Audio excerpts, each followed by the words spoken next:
এখন রান্না করব চুনো মাছের বেগুন আলু দিয়ে ঝাল।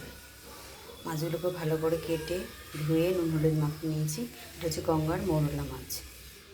আর এখানে আলু লম্বা লম্বা করে কেটে নিয়েছি, বেগুনও লম্বা লম্বা করে কেটে নিয়েছি, আর টমেটো কাঁচা লঙ্কা চিড়ে নিয়েছি, টমেটো কেটে নিয়েছি, আর পেঁয়াজ কুচিয়ে নিয়েছি। আর দেবো একটু জিরে গুঁড়ো। কড়াইতে তেল বসিয়ে দিয়েছি, তেলটা গরম হয়ে গেছে, এবার মাছগুলোকে ভেজে নেব।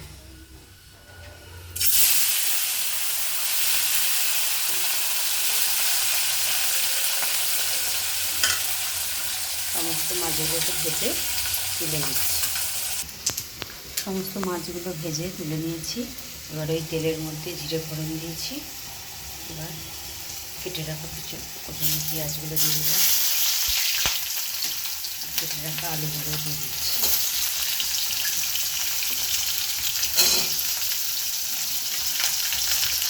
আলু আর পেঁয়াজ ভালো করে ভেজে নেব।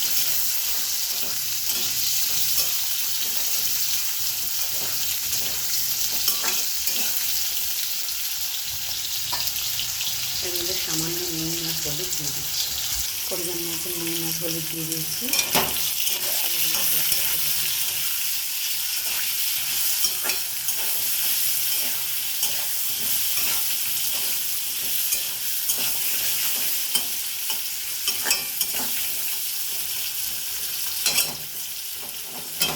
আলুগুলো ভালো করে ভাজা হয়ে গেছে।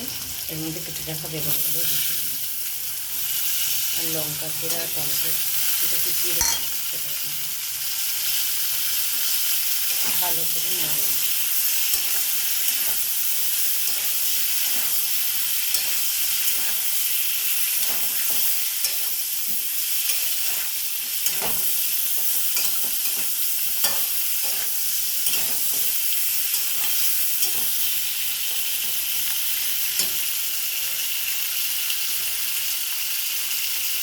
সামনে একটু জিরে গুঁড়ো দিয়ে দিলাম, ভালো করে নাড়িয়ে নিই।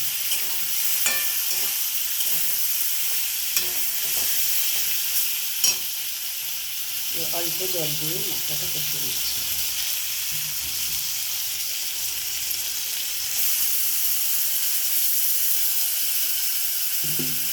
অল্প জল দিয়ে দিলাম, মশলাটা ভালো করে কষিয়ে নিচ্ছি।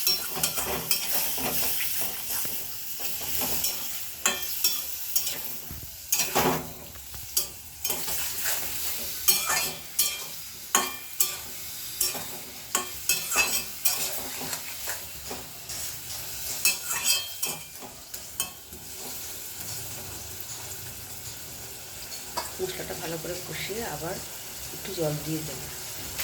মশলাটা ভালো করে কষানো হয়ে গেছে, টমেটোগুলো সব সুন্দর গলে গেছে, কত সুন্দর কালার এসছে।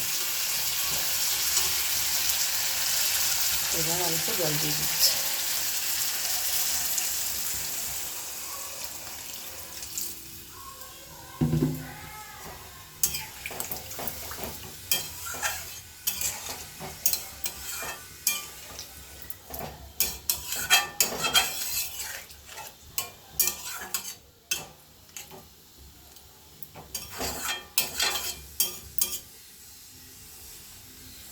ঝোলটা ঢাকা দিয়ে তাড়াতাড়ি ফুটে যাবে। 5 মিনিট বাদে ঢাকাটা খুলে নেব।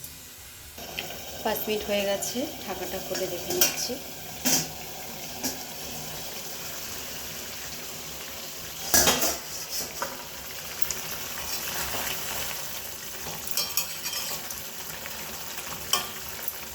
বেগুন আলু দিয়ে চুনো মাছের ঝাল রেডি। এবার এটাকে পাত্রে নামিয়ে দিচ্ছি। গ্যাসটা বন্ধ করে দিলাম। কড়াই থেকে বাটিতে নামিয়ে নিয়েছি। রেডি হয়ে গেছে বেগুন আলু দিয়ে চুনো মাছের ঝাল।